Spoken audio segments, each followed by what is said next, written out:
transforming Toronto's housing landscape. Supportive housing opens at 65 Dundas Street East, and a landmark move addressing Toronto's ongoing housing crisis. The City of Toronto, alongside Dixon Hall and federal partners, celebrated the opening of new rent-geared to income and supportive housing units at 65 Dundas Street East. This vital development, set in the heart of downtown East, will provide 92 individuals with permanent, affordable homes, transforming what was once a COVID-19 shelter into a beacon of hope for the community. Originally operating as the Bomb Place Hotel, 65 Dundas Street East was repurposed during the pandemic to serve as a temporary shelter, enabling safer conditions through physical distancing following federal funding throughout the Rapid Housing Initiative. The city acquired the property in 2022, embarking on an ambitious renovation that has now turned this space into supportive housing. By spring 2025, the facility will expand to offer 280 affordable rental homes, including accessible apartments and on-site support services. The significance of this project was emphasized at a media conference, where Mayor Olivia Chow, City Councillor Moise, MP Marcy Ian, and Dixon Hall CEO Meena Mawani spoke passionately about the power of housing to rebuild lives. Regent Park TV documented the full event, sharing this major development with the Regent Park community, where housing shortages have hit marginalized populations the hardest. Managed by Dixon Hall, the building not only offers shelter, but provides access to critical wraparound service. With support from partners like St. Michael's Hospital and Unity Health Toronto, residents have access to healthcare, employment training, and life skill programs, resources that make recovery and sustainability achievable.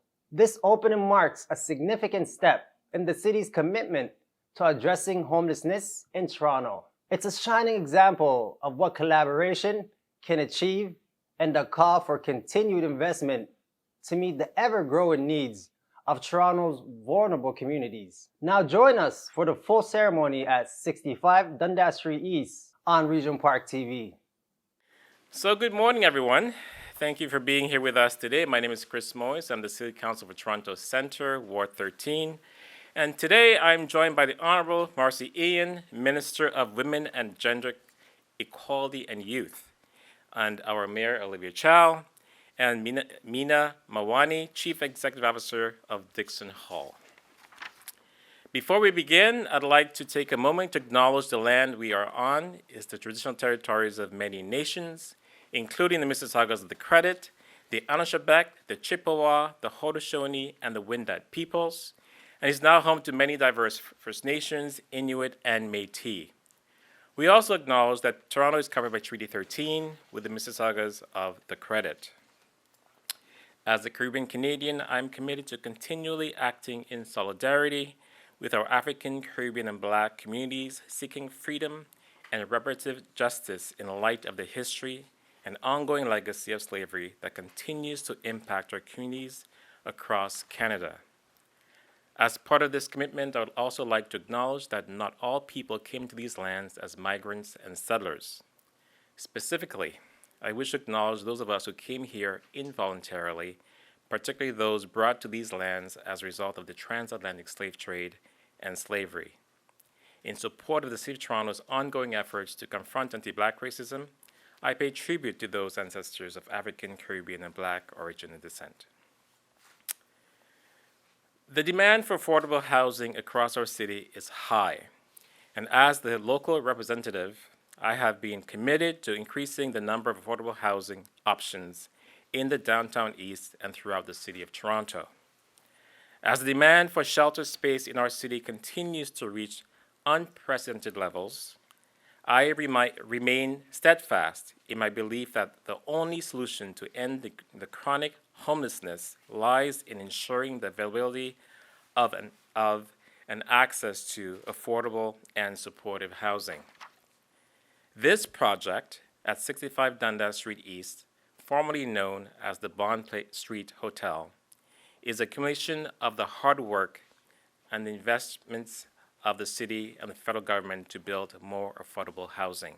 Once a hotel, it was used as a temporary hotel shelter during COVID, managed by the Toronto Shelter and Support Services. Now, after substantial renovation, it boasts 92 supportive housing units with wrapped-around services and 188 affordable housing units. This is an exciting start, and I'm thrilled to see this project completed. I am proud to say that many of these units, including these right here at 65 Dundas Street East, will serve low-income Torontonians with diverse needs right here in Toronto Centre.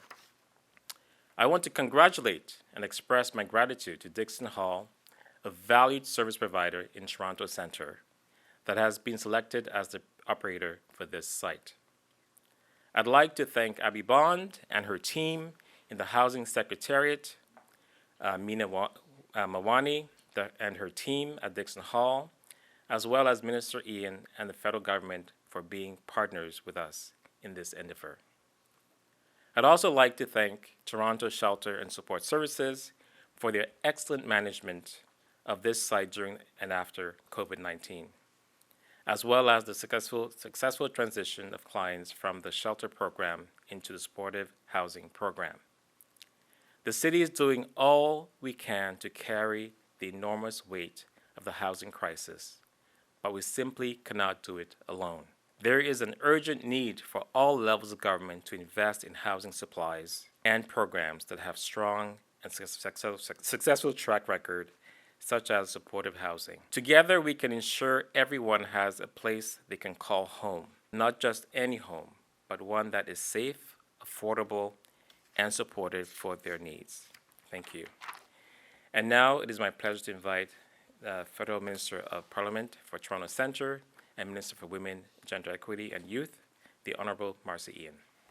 Marcy? Thanks so much. Good morning, everyone. Thank you so much for coming. And as Chris was speaking, I was thinking, this is what happens. This is amazing teamwork where every level of government works together for community, because that's what this is.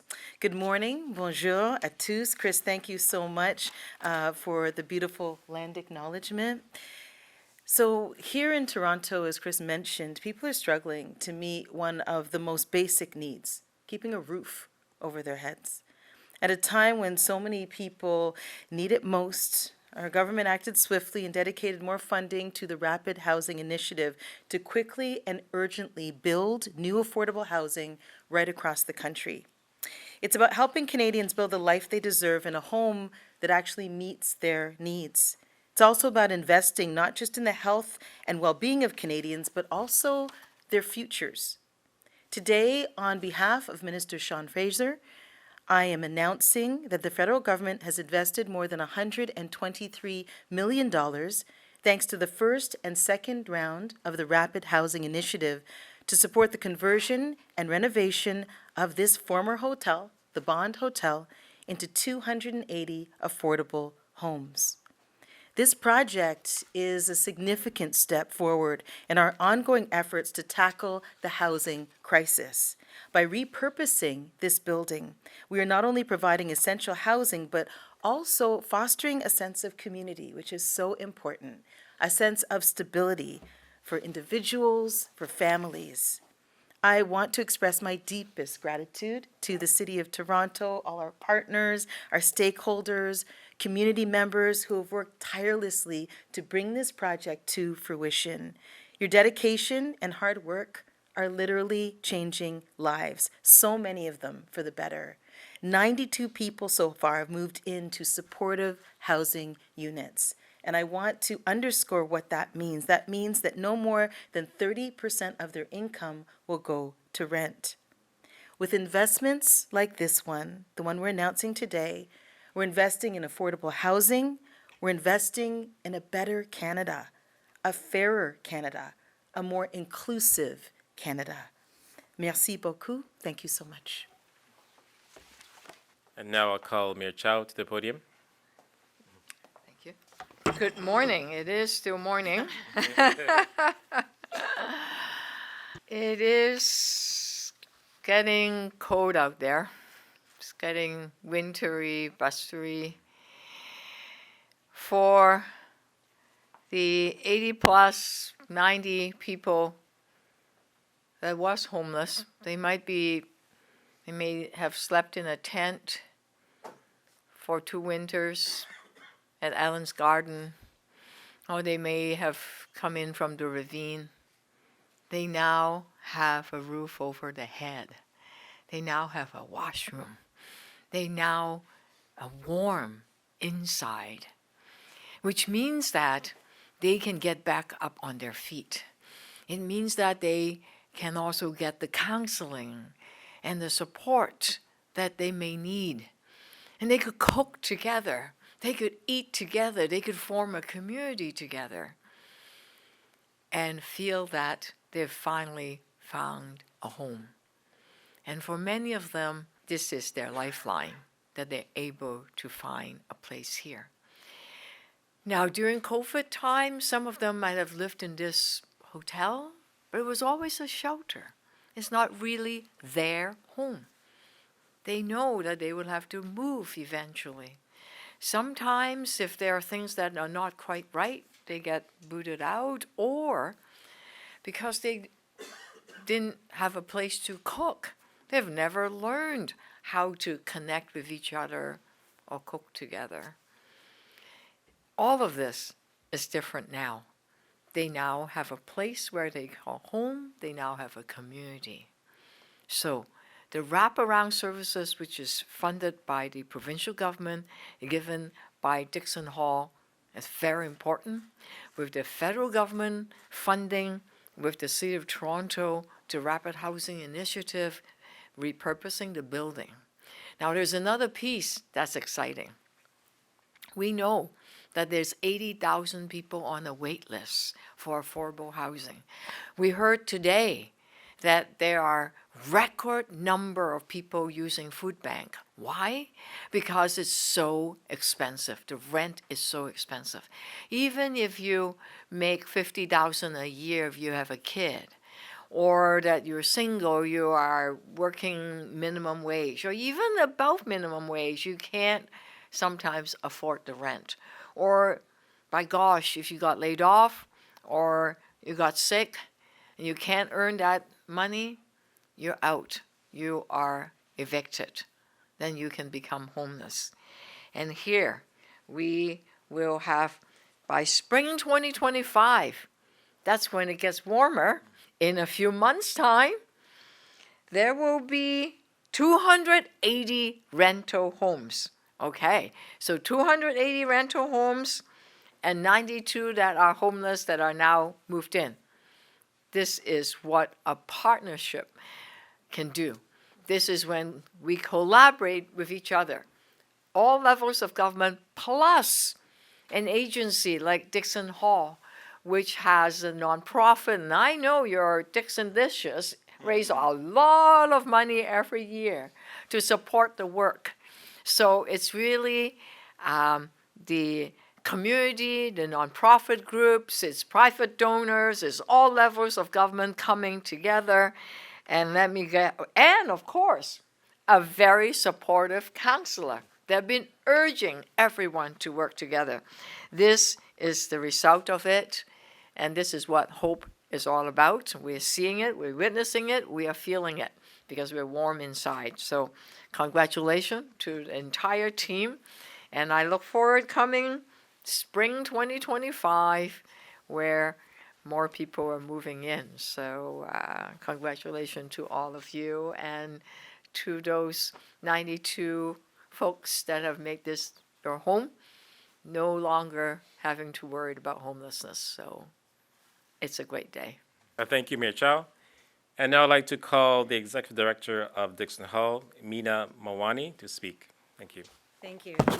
Good morning, everyone, and I checked, it is still morning. Thank you all for joining us today as we celebrate the transformation of 65 Dundas Street East from an emergency shelter into long-term supportive housing. Today is about much more than just a building. It's about a new beginning and a powerful testament of our commitment to addressing homelessness here in the City of Toronto. Our journey with this building began at a critical time. At the height of our the pandemic, our 65 Dundas Street East building became a sanctuary, offering temporary shelter to over 250 people, navigating one of the most challenging periods in recent memory. Since then, we have remained steadfast, providing essential support to those who are marginalized and vulnerable in our city by transitioning this building from an emergency shelter site to supportive housing. Now, 65 Dundas Street East is a place of stability, growth, and new opportunities for those who need it most. This project represents the largest shelter-to-housing conversion in Toronto, and it embodies a holistic approach to supporting our community. Today, 92 units are available, as you've already heard, with 78 already filled, and we expect to welcome even more residents in the coming weeks. By mid-2025, this building will house 280 permanent affordable rental units. Each unit represents a step towards security, dignity, hope, and a brighter future for those who will occupy these units. 65 Dundas Street East will provide vulnerable and marginalized individuals in our community the support and resources they need to rebuild their lives. Tenants will have access to comprehensive health and wellness services, including medical and mental health care, job training, life skills workshops, meals, and food security programs. We want every resident here to have the tools they need to support their path forward. In the words of one of our residents, this place isn't just a home. It's my chance to rebuild, surrounded by people who care. That's what we are creating here. Not only housing, but a community of support, compassion, empathy, and care. It is our hope that each resident will feel secure, supported, and most importantly, seen. This milestone would not have been possible without the steadfast support of several key partners. I would like to extend our heartfelt gratitude to Minister Marcy Ian, MPP Kristen Wong-Tam, Mayor Olivia Chow, Councillor Moise, and the City of Toronto for their dedication and commitment to this project. We are grateful to the Government of Canada for their invaluable assistance through the Intergovernmental Partnership, which has made this transformation possible. Thank you to all of you here for your unwavering support of Dixon Hall and our mission. Your support allows us to stay true to our mission, which is the mission of ending poverty, social injustices, and isolation in Toronto. Thank you. Thank you so much, Mina. I'm so glad that you will be expanding the good work that you are doing here in the downtown East to ensure that the most vulnerable members of our community have safe, affordable homes with the support they need. And now I'm going to call Maria Brown to open up the mic for questions. Okay. Maria, go ahead. Thank you. So we'll open up to media now. If it's just one question and one follow-up per media outlet. Thank you. Hi there, Mayor. Alan Carter from City News. You have a motion tomorrow to talk about bike lanes, it seems. It's not particularly clear. I'm just wondering what the intention of your motion is and what you want to say about bike lanes prior to council tomorrow. It's about local democracy. It's about responding to a staff report that will come out later this afternoon on number of people on the bike lanes, whether it contribute to congestion, how much it costs to remove them, because in the experience of the city, removing a bike lane on Jarvis, for example, was costly, more costly than putting it in. So how much will it be? So we'll look at all of the data that the staff will be presenting to us, and council will be having a conversation as to what is our path forward. I want to say that, however, that local democracy matters, and that we need to make sure that everyone is safe. And if the province of Ontario wants to deal with congestion, please open up the Eglinton LRT, crosstown, the Finch LRT, and say yes and join us with the Scarborough LRT, for example, which is desperately needed, and the Waterfront LRT. So those are things that we want to mention. And as you see in this project, that we are always stronger together. So let's work collaboratively and see what we can accomplish when we are just dealing with housing or congestion. To say that the city truly does not have any power to stop this provincial legislation. The city is, after all, a creation of the city of the province of Ontario. Does the city have any legal mechanism to stop this? We will see whether we do or we don't. I look forward to the staff report as to legally we have any means or not. But there are always common ground, as you can tell. This is the proof of it. So even on something, whether it's bike lanes, transportation, congestion, housing, feeding kids, there's always common ground. So let's work collaboratively.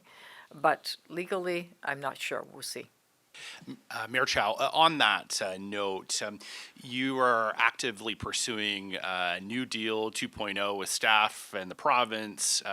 Does this issue become a wedge similar to what we saw with Ontario Place, where you may have to give up on this bike lanes fight in order to secure greater financial security for the city long term?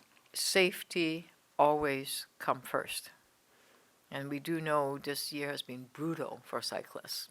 6 cyclists have died. And we need to look at all forms of transportation.